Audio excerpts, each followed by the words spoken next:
Assalamualaikum warahmatullahi wabarakatuh. Halo semuanya, kami dari kelompok 1 dari kelas PMM 2 semester 6 Stambuk 2022 akan menjelaskan sebuah video pembelajaran yang berjudul Model-model Ekonomi. Sebelum kita masuk kepada materinya, yuk kenalan lebih lanjut dengan anggota-anggotanya. Yang pertama, ada Jamia Nur Hakiki. Yang kedua, ada Selviana Anggriani. Yang ketiga, ada Bulan Naisabila. Dan yang keempat, ada Sherly Putri Revika. Nah, karena kita sudah kenalan dengan anggota kelompok, mari kita masuk kepada materinya. Saya, Sherly Putri Revika, akan menjelaskan materi yang pertama, yaitu mengenai apa itu model ekonomi. Model ekonomi adalah representasi sederhana dari realitas ekonomi yang kompleks, yang bertujuan untuk membantu kita memahami, menjelaskan, dan memprediksi fenomena ekonomi.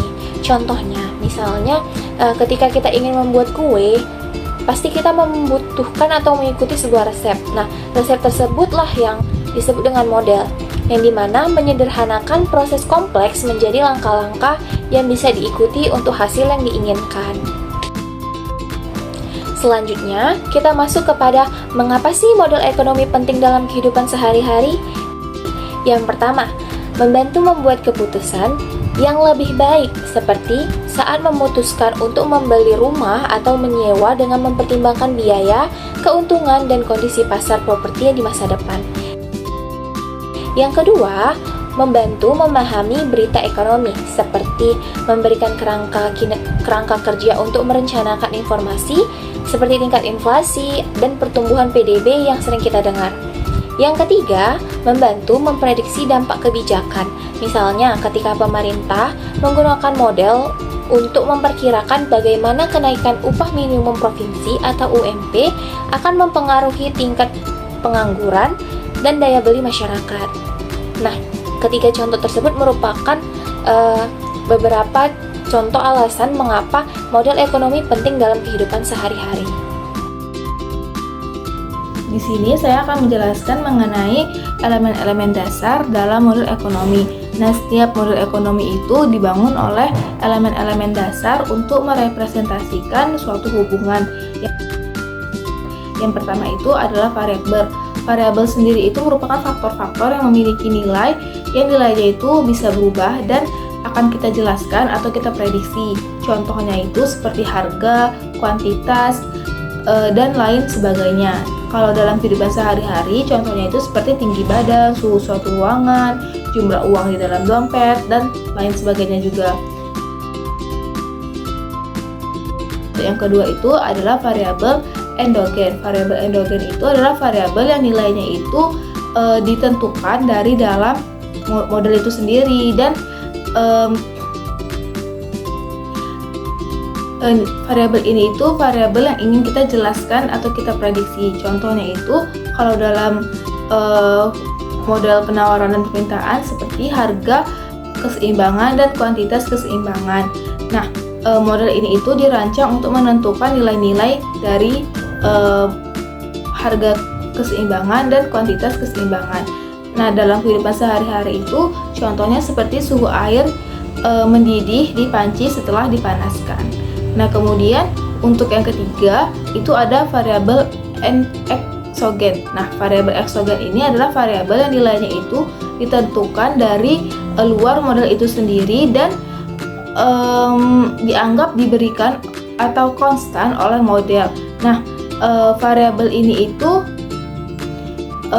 akan mempengaruhi variabel endogen. Contohnya itu kalau dalam model penawaran dan permintaan seperti pendapatan konsumen, teknologi produksi, harga input, kebijakan pemerintah, dan lain sebagainya. Nah, perubahan ini itu pada variabel ini akan menggeser kurva dan mengubah harga keseimbangan dan kuantitas keseimbangan. Kalau dalam kehidupan sehari-hari itu contohnya itu seperti suhu awal air di panci atau suhu ruangan di dapur. Nah, pentingnya kita untuk mempelajari atau memahami variabel eksogen dan endogen ini itu untuk membantu kita melihat penyebab dan akibat dari hubungan ekonomi itu sendiri. Selanjutnya untuk elemen-elemen dasar dalam model ekonomi, yaitu yang keempat ada konstanta, di mana arti dari konstanta ini yaitu adalah nilai yang tetap dan tidak berubah dalam suatu model. Adapun contoh dalam ekonominya yaitu misal untuk batasan jumlah penduduk, di mana maksudnya gimana? Batasan jumlah penduduk dalam suatu periode pendek yang diasumsikan tetap untuk analisis demografi jangka pendek. Yang kedua ada contoh dalam kehidupan sehari-hari, di mana contohnya seperti jumlah roda pada sepeda ataupun sepeda motor ada 2, sedangkan untuk jumlah jari di satu tangan ada 5. Yang kelima itu ada parameter, yang dimana maksud dari parameter itu adalah konstanta yang mempresentasikan karakteristik spesifik ataupun responsivitas suatu hubungan. Jika nilainya berubah, akan mengubah hubungan dalam model. Adapun contoh untuk dalam ekonominya yaitu ada elastisitas permintaan harga, yaitu maksudnya apa? Mengukur seberapa sensitif perubahan kuantitas diminta terhadap perubahan harga. Yang kedua itu ada marginal propensity to consume ataupun MPC, yang maksudnya apa? Kecenderungan konsumsi marginal. Untuk dalam kehidupan sehari-hari seperti tingkat bunga pinjaman yang diajukan oleh suatu bank dan koefisien gesek pada saat berkendara. Yang terakhir itu ada yang keenam itu ada asumsi, di mana maksud dari asumsi ini adalah pernyataan yang dianggap benar untuk menyederhanakan analisis dan fokus pada hubungan kunci. Maksudnya gimana? Untuk memungkinkan kita membangun model yang dapat diatur. Adapun contoh dalam matematika ekonominya yaitu adalah ceteris paribus. Maksudnya adalah faktor lain yang dianggap konstan. Contoh lain ada pemain pasar bersifat rasional. Maksudnya apa? Membuat keputusan optimal. Adapun contoh dalam kehidupan sehari-harinya yaitu adalah udara tidak berangin saat bermain bulu tangkis. Maksud dari kata-kata itu adalah asumsi untuk fokus pada teknik permainan.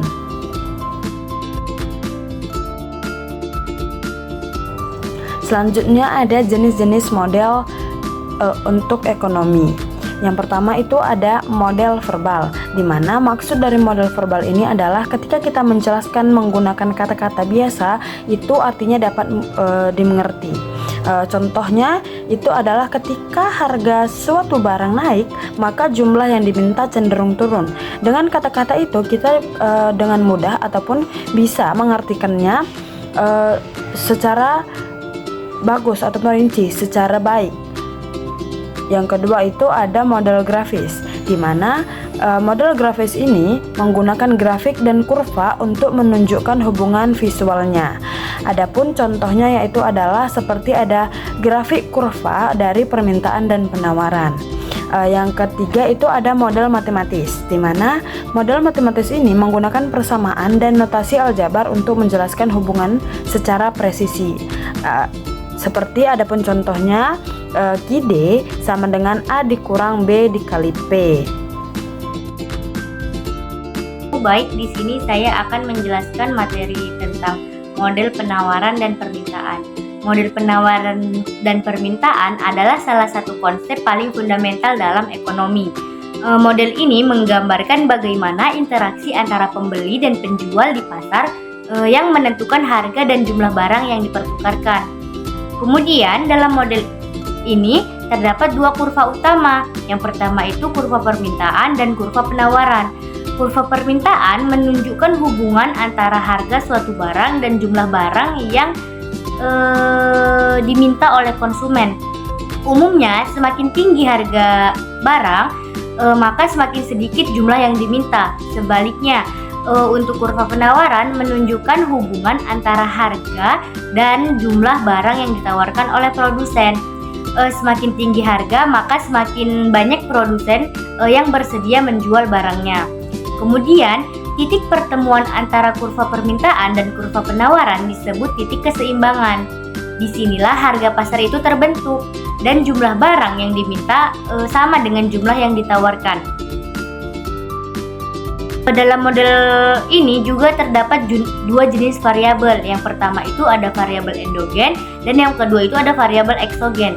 Variabel endogen atau harga disimbolkan dengan P dan kuantitas disimbolkan dengan Q yang ditentukan dalam model. Sedangkan variabel eksogen adalah faktor luar yang mempengaruhi kurva kayak pendapatan, kemudian teknologi, biaya produksi, dan preferensi dari konsumen. Contoh nyata dalam kehidupan sehari-hari bisa kita lihat saat musim panen. Ketika buah-buahan yang dipanen itu berlimpah karena cuaca baik, kemudian pupuknya juga terjangkau, maka penawaran itu meningkat. Hal ini mendorong harga turun dan kuantitas yang tersedia meningkat. Sebaliknya, kayak ketika ada konser musik dari artis populer digelar, permintaan tiket sangat tinggi, sementara jumlah tiket itu kan dibatasi. Maka harga tiket di pasar melonjak drastis.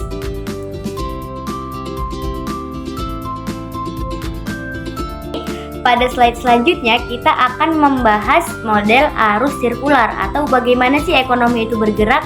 Nah, untuk memahami bagaimana sistem ekonomi secara keseluruhan bekerja, kita bisa menggunakan model ini, model arus sirkular atau circular flow model.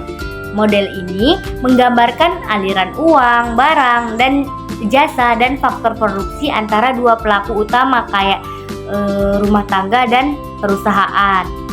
Rumah tangga dalam model ini berperan sebagai penyedia faktor produksi seperti tenaga kerja, tanah, dan modal. Kemudian perusahaan menggunakan faktor produksi ini untuk memproduksi barang dan jasa. Sebagai imbalannya, perusahaan membayar gaji, sewa, atau bunga kepada rumah tangga. Inilah aliran uang pertama. Kemudian rumah tangga menggunakan pendapatan tersebut untuk membeli barang dan jasa.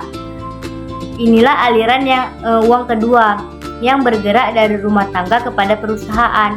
Di sisi lain, perusahaan menyediakan barang dan jasa yang dibutuhkan rumah tangga. Inilah aliran barang dan jasa. Model ini menyerupai siklus air dalam ekosistem, saling mengalir, saling berkaitan, dan membentuk satu sistem yang utuh. Arus yang terus mengalir ini menciptakan keseimbangan dalam perekonomian.